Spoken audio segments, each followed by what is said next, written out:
Fala galera, eu sou o professor Anderson Magalhães, o seu professor de redação aqui no YouTube, pessoal. Vamos lá galera, vamos a uma aula muito interessante aí de redação, abordando um tema muito interessante. Muitos alunos ficam com dúvida a respeito de como fazer para escrever bem.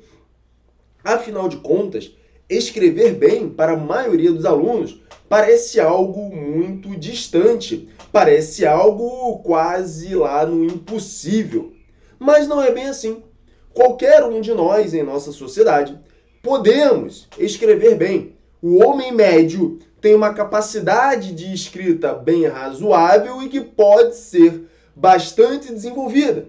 Para isso, precisa criar hábitos, precisa ter algumas condutas diárias que vão favorecer o aprendizado e a assimilação da escrita.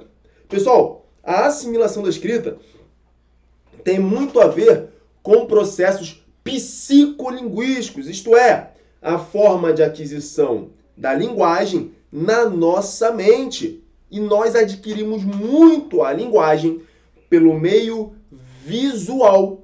Por isso, você vai ver ao longo desta aula que um dos hábitos, uma das condutas, talvez a principal conduta para você se tornar um bom escritor é ler bastante, porque isso causa um efeito psicolinguístico muito importante, muito interessante, e os seus mecanismos cerebrais de aquisição da linguagem passam a ser bastante desenvolvidos.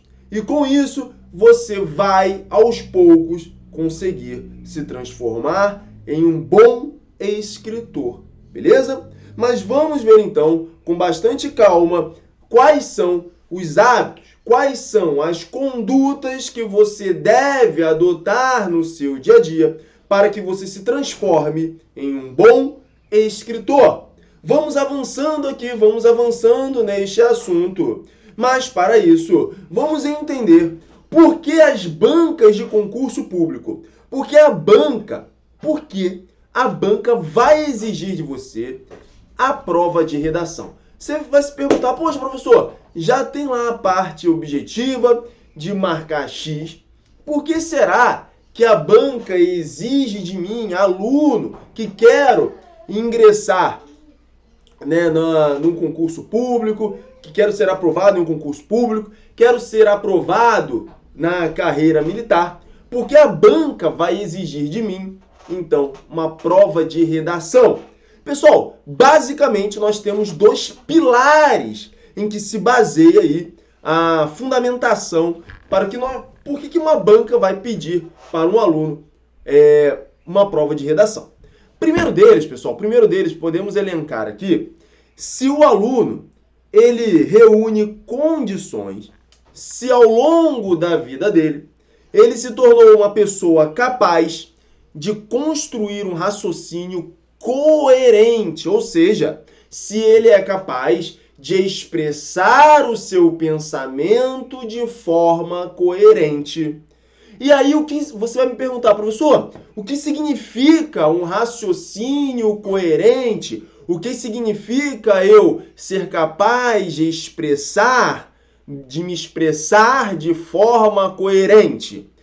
Pessoal, expressar-se de forma coerente significa expressar-se de forma que o outro entenda o seu ato comunicativo. Expressar-se de forma coerente, portanto, é expressar algo que faça sentido. E a banca vai conseguir medir essa sua capacidade por meio de uma avaliação escrita, no caso, a prova de redação. Portanto, um dos pilares em que se baseia a exigência da prova de redação é a coerência. Isso é muito importante, porque você que vai ingressar, vai fazer uma prova de redação e vai ingressar em um determinado órgão, em um determinado estabelecimento, você precisa ser uma pessoa com essa capacidade de construir ideias coerentes. Então, isso é um dos pilares, tudo bem? O segundo pilar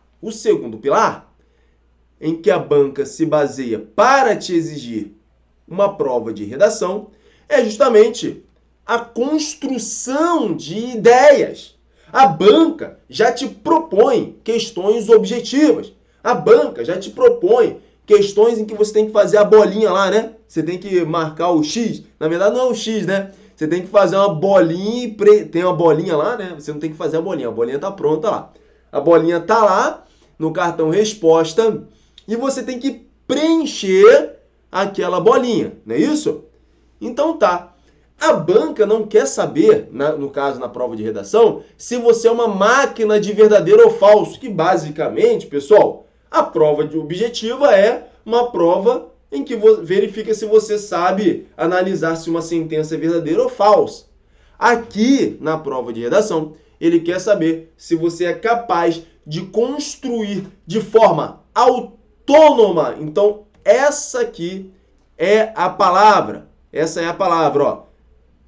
Se você é capaz de construir de forma autônoma o seu raciocínio, isto é, se você tem autonomia de pensamento, autonomia de raciocínio, autonomia de raciocínio.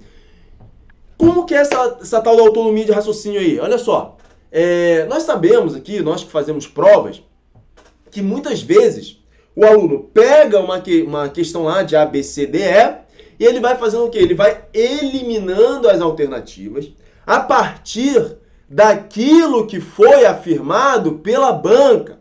Então é o que eu estava dizendo. O aluno ele se transforma em uma máquina de marcar X, uma máquina de verdadeiro ou falso. Só que com a prova de redação, a banca não quer saber isso. A banca não quer saber se ela coloca lá para você um enunciado, vários enunciados, e você vai eliminando ali para chegar na resposta. Não. Na prova de redação, você precisa ter autonomia. Você vai pegar uma folha em branco, você vai pegar lá 20, 25, 30 linhas em branco. E você vai ter que preencher aquelas linhas. Esse é o desespero da galera. Porque na prova de redação, meu amigo, não tem como você chutar. Não tem como você eliminar a alternativa. Você vai pegar a proposta de redação e você vai ter uma folha branquinha, branquinha, branquinha. Você vai ter uma folha completamente sem preenchimento e você vai ter que construir de forma autônoma as suas ideias. Olha só! Então, esse é o cenário. E isso aqui, essa parte, esse segundo item, esse segundo pilar, ele é muito... Ele traz muita dificuldade para os alunos. Porque o aluno ele pega uma folha em branco e ele se vê no desespero. Porque ele vai ter que construir as ideias a partir daquele repertório sociocultural que ele possui. E o repertório sociocultural, obviamente, associado às estratégias e às técnicas de redação. Técnicas de redação e estratégias que você pode aprender aqui com o professor Anderson Magalhães. Bem? Tranquilo, então? Então, é por esses dois motivos, por esses dois pilares básicos que as bancas exigem redação. Então, em primeiro lugar, entender, verificar, avaliar, analisar se o aluno é capaz de construir um raciocínio coerente, ou seja, um raciocínio que faça sentido. Isso é muito importante, porque dependendo do estabelecimento, do órgão que você vai atuar, você precisará escrever, e precisa escrever com coerência. Precisa escrever palavras, frases, textos que façam sentido. E o segundo é a sua autonomia de raciocínio. Bem, se você é capaz de sozinho, a partir do que você é, do seu conhecimento de mundo, se você é capaz de construir um texto. Tudo bem? Então tá aí, bem estruturado para você o porquê de as bancas exigirem redação. Pode ser, né, tem gente que acha, pô, isso aí falar uma palavra aqui é sacanagem, isso aí para pegar no pé do aluno, ou tem gente que diz que é para selecionar alguns carta marcada. Não é bem assim, pessoal. É realmente para avaliar algumas características do candidato, tudo bem? Então, vamos avançando, pessoal, vamos avançando nesse assunto. E agora, vamos sim falar de algumas condutas, de alguns hábitos que devem ser observados por aquele que vai fazer uma prova de redação.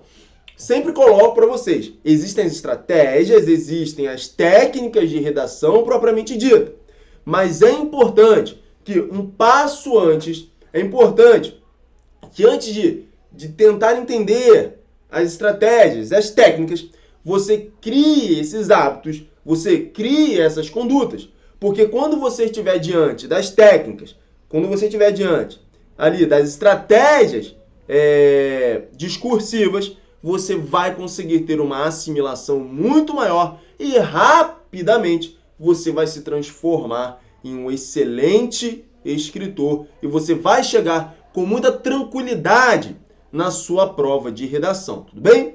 Então, quais são as condutas básicas daquela pessoa que quer se tornar um bom escritor? Quais são os hábitos que essa pessoa deve ter?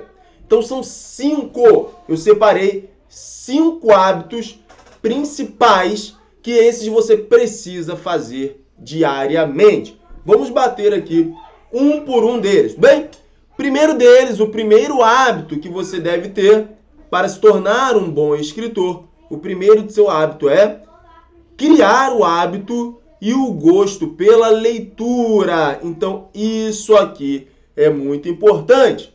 Como eu disse anteriormente, a leitura, a escrita, a aquisição de uma boa escrita, ela é um processo psicolinguístico, isto é, ela é um processo que acontece, é uma forma de aquisição de linguagem, acontece na nossa mente, esses mecanismos psicolinguísticos ocorrem no nosso cérebro, e aí nós vamos desenvolvendo a nossa capacidade de escrita por meio do hábito da leitura.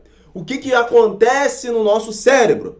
Ele passa a reconhecer as palavras como imagens.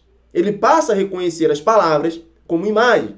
Ele passa a reconhecer os sentidos das frases e os sentidos dos textos. Então, as palavras passarão a ser reconhecidas, né, o sentido delas dentro das frases e essas frases dentro dos textos, por meio da leitura. Então você não precisa ficar decorando no dicionário, por exemplo, o significado de cada uma das palavras. Não. Por quê? Porque por meio da leitura diária, por meio do seu hábito de leitura, naturalmente o seu cérebro ele vai desenvolvendo o campo que a gente chama na língua portuguesa, né, na psicolinguística, de campo semântico, ou seja, de campo de significado das palavras. Muitas vezes você vai reconhecer o sentido, vai reconhecer o significado de uma palavra, sem ao menos você ter consultado lá no dicionário o que ela significa. Mas é por quê? Porque por meio da sua leitura, por meio da construção de um hábito contínuo de leitura, você já automaticamente, o seu cérebro já assimilou aquela palavra. E isso aí, claro, vai acontecer com várias e várias palavras, e aí você vai ampliando o seu campo semântico, o seu léxico, que a gente chama o seu vocabulário, né, o seu léxico, e com isso você vai pegando ali os mecanismos sintáticos também, isso também acontece, né? Ou seja, a forma de organização das palavras no texto, e isso vai te ajudar a se transformar no bom escritor, tranquilo? Então, a leitura é muito importante, porque ela vai atuar no campo semântico, ou seja, no campo de significado das palavras. Você vai ser uma pessoa com hábito de leitura, vai conseguir assimilar o significado de muitas palavras e dentro de determinados contextos, isso é mais importante ainda, porque quando você pega dentro do dicionário o significado, aquela palavra está fora de contexto. Mas a partir do desenvolvimento do hábito da leitura, você vai aprendendo o significado das palavras dentro dos diferentes contextos em que ela pode aparecer. E também você vai se apropriando dos mecanismos sintáticos, ou seja, a forma de organização dessas palavras dentro das frases e dessas frases dentro dos textos também. Tá? Então, o hábito e o gosto pela leitura é uma condição muito importante para que você se torne um bom escritor, né? Ou seja, o efeito reverso. Então, você, a partir da leitura, vai se transformar num bom escritor. Isso aí é um mecanismo mental que acontece e que é comprovado pela psicolinguística, tudo bem? Que é uma das áreas da linguística. Tranquilo? Pessoal, a sua segunda conduta, o seu segundo hábito para se transformar em um bom escritor é esse aqui, ó.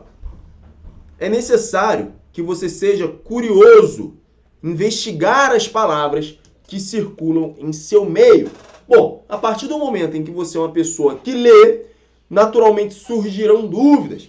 Essas dúvidas deverão ser sanadas a respeito do significado dessas palavras. E aí, você consegue sanar essas dúvidas por meio de um bom dicionário, você consegue sanar essas dúvidas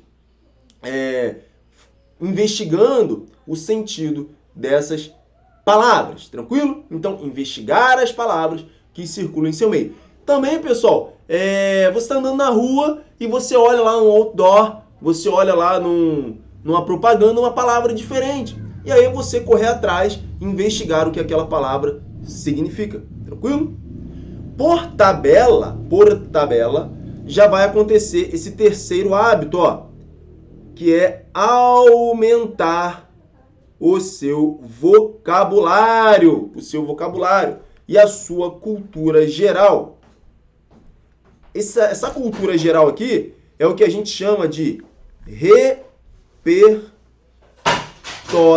repertório sociocultural. É o que a gente chama de repertório sociocultural. Então, você aumentando o seu vocabulário, ou seja, aumentando o conhecimento de palavras, o número de palavras que você conhece, e você aumentando também a sua cultura, o seu capital cultural, ou seja, o seu repertório sociocultural, você vai se transformar num bom escritor. Esse repertório sociocultural é o seu conhecimento de mundo que você vai adquirindo. Então, com o passar do tempo, você vai adquirindo repertório sociocultural, você vai adquirindo capital cultural e isso vai facilitar muito para que você se transforme em um bom escritor. Tudo bem? Tranquilo? Vamos avançando então, pessoal. A quarta conduta, o quarto hábito para você se transformar em um bom escritor é fazer exercícios de sinônimos e antônimos. Isso aqui é bem legal, né?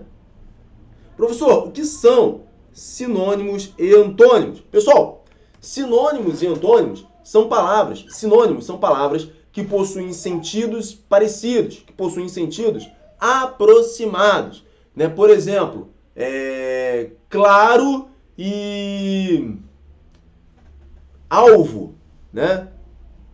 Branco. Então, triste e infeliz, né? O primeiro, claro, alvo não ficou muito bom não, mas triste e infeliz são sinônimos, né? Ou alegria, felicidade, são sinônimos também. Antônimos já são palavras que possuem sentidos opostos, sentidos contrários. Ó, alegria e tristeza. Veja que alegria e felicidade são sinônimos. Agora, alegria e tristeza são antônimos. Então, você fazer esses exercícios aí de sinônimos e antônimos, ou seja, com palavras com significados semelhantes e palavras com significado contrário. Você não precisa pegar ali, hoje vou parar e fazer esse exercício de sinônimos e antônimos. Uma coisa formal. Não é isso que eu quero dizer. Fazer exercício de sinônimos e antônimos quando você estiver lendo. Você olha uma palavra diferente, veja sinônimos para ela. Ou você veja uma outra palavra, se depara com uma determinada palavra, qual que é o contrário dessa palavra? E você vai lá e pesquisa o contrário daquela palavra. É algo que você faz constantemente. Não é algo que você vai fazer de forma mecânica. Agora eu vou olhar no dicionário quais são os sinônimos da palavra X. Agora eu vou ver quais são os antônimos da palavra Y. Não é assim. você está estudando, está fazendo exercício, às vezes você está fazendo exercício de outra matéria até, sei lá, está estudando direito. Você vai lá e olha qual é o sinônimo de uma determinada palavra. Está estudando, sei lá, biologia. Você vai lá e olha qual é o sinônimo de uma determinada palavra. E assim vai. É algo que você, é um hábito que você vai construindo, tá? Não é uma coisa mecânica que você vai fazer. Não. Isso é no seu dia a dia, no seu cotidiano. Você vai fazendo esse tipo de exercício, tudo bem? Veja que tudo isso vai fazer com que o seu vocabulário aumente, com que o seu repertório sociocultural aumente, o seu capital cultural vai aumentar e você vai se transformar em uma pessoa com muita bagagem, que é isso que é importante, pessoal. Você chegar numa prova de redação com bastante bagagem. Reforçando para você, existem as técnicas de redação. Sim, claro, existem as técnicas. Existem estratégias de redação. Sim, claro que existem estratégias de redação. Porém, essas estratégias, essas técnicas, elas são muito facilitadas, elas vão potencializar demais aquele aluno que já possui um repertório sociocultural, que já possui um hábito pela leitura, que já possui um vocabulário extenso, tudo bem? Tranquilo? E é isso aí que eu quero deixar bem estruturado para você. Pessoal, qual que é o quinto hábito? A quinta conduta de um bom escritor. Então é tornar-se leitor assíduo de diversos textos. Então aqui, ó, leitor assíduo. Isso aqui é o importante.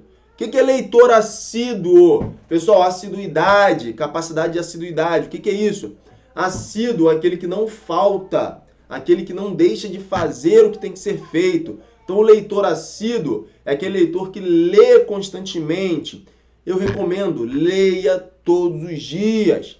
Tenha, por exemplo, um livro de cabeceira que você vai ler antes de dormir. Por mais que você esteja aí se preparando para uma prova de concurso, seja ele um concurso público, carreira militar, que seja, tenha um livro de cabeceira, aquele livro que você vai ler ali, faltando 5, 10 minutos antes de dormir, para te relaxar, né? Para fazer com que você seja um leitor assíduo. E textos diversos, seja eclético na sua leitura. Porque, como eu disse anteriormente, você vai se apropriando da sintaxe, ou seja, da forma de organização dos textos.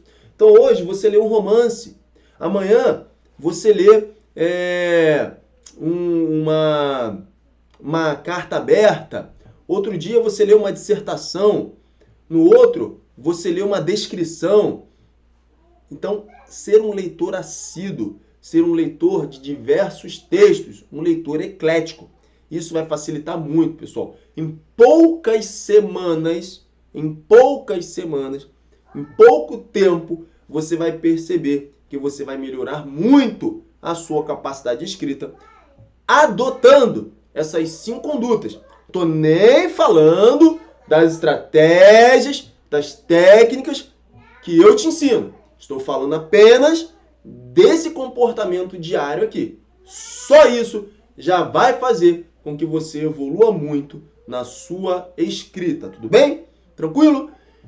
Pessoal, olha só, eu comentei com vocês lá no início que um dos pilares em que se baseia as bancas pedirem a prova de redação é a coerência. Vamos agora fazer um exercício em que você vai ser exigido, então, que você tenha coerência, tá? Vamos construir um texto, olha só, hein? Interessante. Vamos construir um texto que seja coerente. Vamos lá. Questão na tela aqui, bem estruturada para você. Olha aí o exercício aí. Identifique a ordem. Deixa eu ficar para cá, ó. Identifique a ordem em que os períodos devem aparecer para que constituam um texto coeso e coerente. Tranquilo? Primeiro período ali, ó. Primeiro período. Elas não são mais feitas em locais precários, e sim em grandes estúdios, onde há cuidado com a higiene. Segundo período agora. As técnicas se refinaram, há mais cores disponíveis, os pigmentos são de melhor qualidade e ferramentas como o laser tornaram bem mais simples apagar uma tatuagem que já não se quer mais. Terceiro período. Vão longe, enfim, os tempos em que o conceito de tatuagem se resumia à velha âncora de marinheiro. Quarto período agora. Nos últimos 10 ou 15 anos, fazer uma tatuagem deixou de ser símbolo de rebeldia de um estilo de vida marginal. Assinale a alternativa que contém a sequência correta. Então, o que ele quer aqui nessa questão? Ele quer que a gente faça uma sequência com esses períodos, coloque na ordem, para que eles se tornem um texto, um todo coerente. Ou seja, um todo que faça sentido. Então, fica com isso aqui dessa aula, galera. Coerência. Fazer sentido. Texto coerente é o texto que faz sentido. Tudo bem? Então, olha só. Vamos pegar o primeiro período ali. Elas não são mais feitas em locais precários. Opa, calma aí. Elas quem? Faz sentido eu começar um texto com elas? Eu não sei quem são elas. Então, eu não posso dizer que esse elas não são mais feitas em locais precários é o primeiro período desse texto. Porque elas quem? Não sei. Então, isso não faz sentido eu começar com elas. Eu não sei. Né? Eu não sei quem são elas. Olha o item 2. As técnicas se refinaram. Há mais cores disponíveis. Os pigmentos são de melhor qualidade e ferramentas, como o laser, tornaram bem mais simples apagar uma tatuagem que já não se quer mais. Quando ele fala ali, as técnicas se refinaram. Que técnicas? Quais técnicas se refinaram? Lá na frente ele fala, ele se refere a algo sobre tatuagem. Mas eu não sei aqui no início a que técnicas ele está se referindo, não. As técnicas se refinaram. Técnicas do quê? Não sei. Então, esse item 2 aí também não pode ser meu primeiro período. Porque ele começa falando uma coisa que eu não sei do que ele está falando. Olha o 3 ali agora. Vão longe, enfim, os tempos em que o conceito de tatuagem se resumia à velha âncora de marinheiro. Olha só para esse enfim aqui, ó. Esse enfim aqui dá uma ideia já de fim, né? Já no final do texto. Não é no começo. Estou procurando o primeiro período, né? Quero saber quem é o primeiro período. Olha só agora o período 4. Nos últimos 10 ou 15 anos, fazer uma tatuagem deixou de ser símbolo de rebeldia de um estilo de vida marginal. Perfeito. Esse é o meu primeiro período. Eu posso começar com isso aqui, ó. Ó, eu começo o texto lá, ó. Primeiro, ó. Nos últimos 10 ou 15 anos, fazer uma tatuagem deixou de ser símbolo de rebeldia de um estilo de vida marginal. Tranquilo? Então, nos últimos 10 ou 15 anos, fazer uma tatuagem deixou de ser símbolo de rebeldia de um estilo de vida marginal. Tranquilo? Beleza. Agora sim, eu posso ir lá no 1. Olha só se eu for no 1, ó. Elas quem? As tatuagens, olha aqui, ó. A tatuagem está aqui, ó. Elas quem? As tatuagens. Não são mais feitas em locais precários, e sim em grandes estúdios onde há cuidado com a higiene. Então, esse aqui é o meu segundo período. Veja só, a relação entre o primeiro e o segundo. Vamos ler o primeiro, ó. Primeiro, nos últimos 10 ou 15 anos, fazer uma tatuagem deixou de ser símbolo de rebeldia de um estilo de vida marginal. Elas, as tatuagens, não são mais feitas em locais precários, e sim em grandes estúdios, onde há cuidado com a higiene. As técnicas, agora é o terceiro ali, ó. As técnicas, isso aqui vai ser o terceiro. As técnicas se refinaram. Há, do verbo existir, há mais cores disponíveis, os pigmentos são de melhor qualidade e ferramentas como o laser tornaram bem mais simples apagar uma tatuagem que já não se quer mais. Esse tem que ser o terceiro, porque o enfim vai ser o quarto, vai ser o último. Vão longe, enfim, os tempos em que o conceito de tatuagem se resumia à velha âncora de marinheiro. Então, olha só, a sequência é 4, Então já elimino aqui a letra A, elimina a letra E, elimina a letra D. Depois o 1, depois o período número 1, depois o 2, depois o 3, gabarito da questão, vai ser a letra C. E aí, lendo esse texto como um todo, ele faz sentido. Olha só esse texto como um todo, ó. Nos últimos 10 ou 15 anos, fazer uma tatuagem deixou de ser símbolo de rebeldia, de um estilo de vida marginal. Elas não são mais feitas em locais precários, e sim em grandes estúdios, onde há cuidado com a higiene. As técnicas se refinaram, há mais cores disponíveis, os pigmentos são de melhor qualidade e ferramentas como o laser tornaram bem mais simples apagar uma tatuagem que já não se quer mais. Vão longe, enfim, os tempos em que o conceito de tatuagem se resumia à velha âncora de marinheiro. Então, o gabarito da questão é a letra C. Pessoal, eu sou o professor Anderson Magalhães. Eu espero que você tenha entendido. Eu espero que você tenha compreendido quais são as condutas, os hábitos que devem ser adotados por uma pessoa que quer se tornar um bom escritor. Eu sou o professor Anderson Magalhães. Inscreva-se aqui no meu canal do YouTube. Estamos juntos, galera. Um grande abraço. Até a próxima. Tchau, tchau. Fui!